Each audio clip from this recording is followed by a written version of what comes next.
Congress senior నాయకుడు Jeevan Reddy BRS లో చేరడంపై ఢిల్లీలో కాంగ్రెస్ క్రమశిక్షణ కమిటీ చైర్మన్ మల్లు రవి స్పందించారు. రాజ్యసభలో అవకాశం దొరకలేదనే కారణంతో కాంగ్రెస్ పార్టీని వీడడం సరైన నిర్ణయం కాదని ఆయన వ్యాఖ్యానించారు. గతంలో బీఆర్ఎస్ లో చేరిన పొన్నాల లక్ష్మయ్య గురించి ఉదాహరణగా మాట్లాడారు.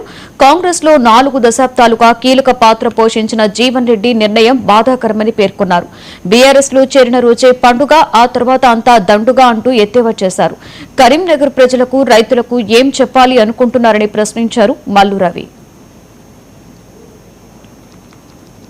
మాజీ మంత్రివర్యులు కాంగ్రెస్ పార్టీలో దాదాపు 4 దశాబ్దాల పాటు ప్రముఖ పాత్ర పోషించి 14-15 సార్లు కాంగ్రెస్ పార్టీ నుంచి బీఫార్మ్స్ తీసుకుని కాంగ్రెస్ పార్టీ ద్వారా పోటీ చేసినటువంటి జీవన్ రెడ్డి గారు నిన్న మొన్న కేటీఆర్ గారు ఇతర నాయకులు వారిని కలవటం, జీవన్ రెడ్డి గారే స్వయంగా కేసీఆర్ గారి ఫామ్ హౌస్ పోయి వారిని కలుసుకుని మాట్లాడటం, దాని తర్వాత వారు బీఆర్ఎస్ పార్టీలో చేరతారని ప్రకటించడం జరిగింది.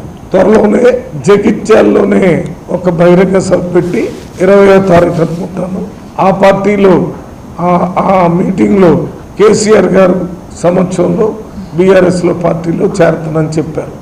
ఇంతవరకు చేరటం, పార్టీని వదిలిపెట్టడం ప్రజాస్వామ్యంలో అత్యంత సహజంగా జరిగేటటువంటి పరిణామం. అది కూడా ఈ మధ్య కాలంలో ఎక్కువ భాగం ఆ రకంగానే జరుగుతున్నాయి. అందులో భాగంగానే జీవన్ రెడ్డి గారిని చూడటం బాధాకరంగా ఉంది.